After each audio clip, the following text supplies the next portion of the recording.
그걸 안 사도 바울은 어떻게 살았을까요? 마찬가지야. 유대주의가 그를 어떻게 취급했는지 보세요. 사도행전 23장 11절. 그날 밤에 주께서 바울 곁에 서서 이르시되 담대하라. 네가 예루살렘에서 나의 일을 증거한 것 같이 로마에서도 증거하여야 하리라 하시니라. 날이 새매 유대인들이 당을 지어, 이게 뭐예요? 사단의 회죠. 서문화교회에서 나오는 사단의 회. 유대주의예요. 율법주의.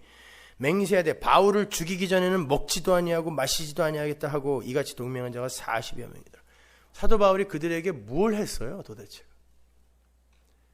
제사와 율법을 꼭 붙들고 있는 그들에게 예수 믿어야 된다라고 예수님의 십자가 전했어요. 성경에 나오는 사도 바울의 설교를 열심히 한번 읽어보세요. 뭐 대단한 게 있나? 사도 바울의 설교를 읽어보세요. 설교를. 편지 말고 설교를. 거기에 착하게 살아라, 뭐 해라 이런 거 있어요? 예수님의 십자가 이외에는 아무 이야기도 안 적혀 있어요. 너무 심플한데 그 이야기를 듣고 이렇게 죽이려고 달려들어야 맞아요? 내가 그놈 죽이기 전까지는 먹지도 않고 마시지도 않겠다고 어떤 놈들처럼 그러고 있는 거예요. 여러분이 세상으로부터 이 취급을 받게 돼 있어요. 여러분이 십자가를 진짜 삶으로 살아내고 입으로 전하면 여러분도 이 일을 반드시 겪게 돼 있어요. 그땐 잠시 피하는 거예요. 그렇게 세상은 자기들의 존재성과 자존심에 조금이라도 위해가 가면 참지를 못해요. 죽여버려야 돼요. 그래서 자신의 존재 가치를 폄하하는 모든 것을 죽여 없애려고 하는 거예요. 그런데 그 전쟁이 내 속에서 먼저 일어난단 말입니다. 근데 슬픈 건 구원을 받았다고 하는 우리 안에서도 수시로 여자가 남자를 이겨버려요. 그러나 성도는 그러한 과정을 통과해서 예수 그리스도의 십자가의 필요성을 절감하게 되고 그 앞에서 두 손 번쩍 들고 항복하게 되는 거예요. 여러분, 예수님께서 야이로의 딸, 회당장 야이로의 딸을 살리러 가시다가 12해 혈루증 앓던 여인을 만나서 고치고 가시죠. 그게 왜 거기에 그렇게 적혀 있는지 아세요? 여러분, 그 회당장 야이로의 딸 나이가 몇 살이었어요? 12살이었어요. 거기에 12해 혈루증 앓던 여인의 이야기가 왜 끼어 들어가 있을까요, 여러분?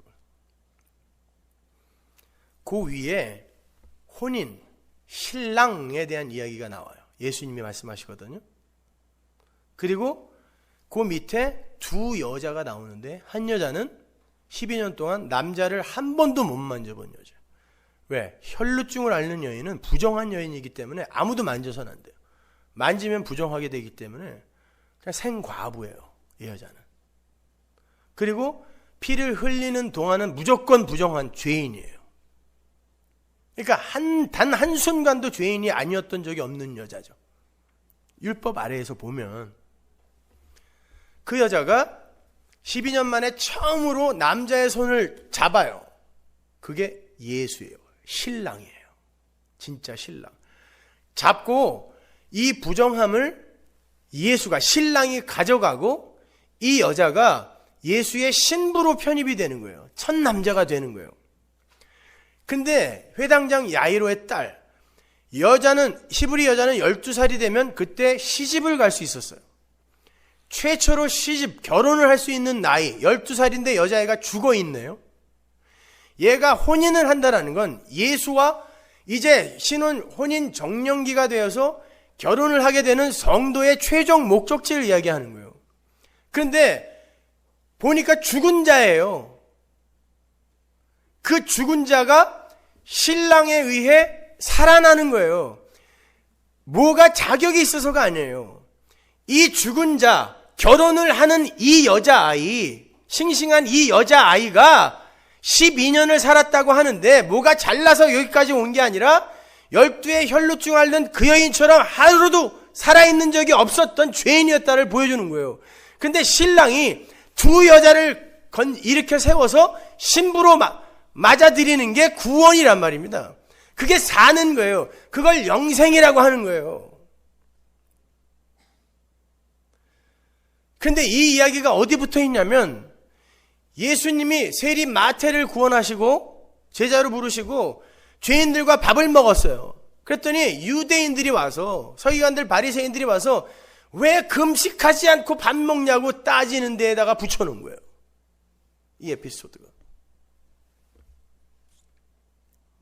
그러면서 예수님이 뭐라고 그러냐면, 야, 신랑이 와 있는데 왜 밥을 굶고 지랄이야. 신랑이 와 있는데, 혼인잔치에 신랑이 와 있는데 왜 밥을 굶고 지랄이냐.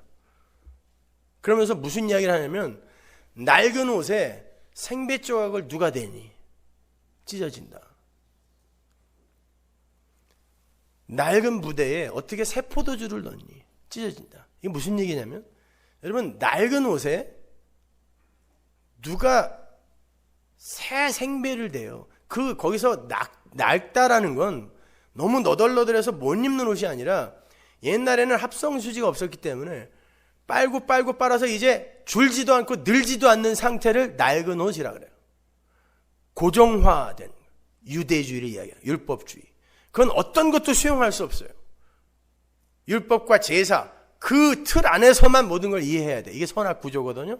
거기에 새 언약, 구원, 은혜의 언약, 새 생배가 들어가면 찢어지는 거예요. 이건 안 되는 거예요. 수용을 못 하는 거예요. 낡은 부대, 가죽 부대는 처음에는 너덜너덜하게 늘어나기도 하고 줄기도 하지만 이게 어느 정도가 되면 이게 딱 고정이 되거든요. 근데 새 포도주를 넣으면 이게 발효가 되어서 터져버린단 말이에요. 새 것을 수용 못하는 고정화된 율법주의, 유대주의를 이야기하는 거예요. 신랑이 와 있는데 금식이라는 율법을 지키겠다고 스스로 고생하고 있니? 자유를 줄 신랑이 내가 왔다. 근데 여전히 나한테 금식, 율법을 들이대? 그러면서 너희들은 율법 지켜서 구원받는 게 아니라 죽어있는 자이지만 신랑이 와서 끌어올리는 게 구원이야. 그러면 잔치를 벌려야지. 그러면서 그 이야기가 붙어버리는 거예요. 그 아래에. 하나님의 신부는 이렇게 12의 혈루증 앓던 여자, 죽어있던 여자, 그런 자였는데 신랑이 살리는 거야. 이 은혜의 구원의 이야기. 이게 성경이라고요. 근데 그 예수만 의지하고 그 예수만 믿게 되는 그런 이들이 이 세상 속에서 가치 있는 대접 받겠어요? 애시당초 포기하세요. 그게 포기가 안 된다면 여러분 아직 예수 그리스도의 복음을 잘 이해 못하고 있는 거예요. 여러분은 더 깊은 환난 속으로 빠져들게 될 것이고 그 십자가의 쪼개짐, 부정됨, 무시됨 계속 겪게 될 겁니다. 그때에 너무 당황하지 마세요. 그게 여러분의 가는 길이 맞습니다.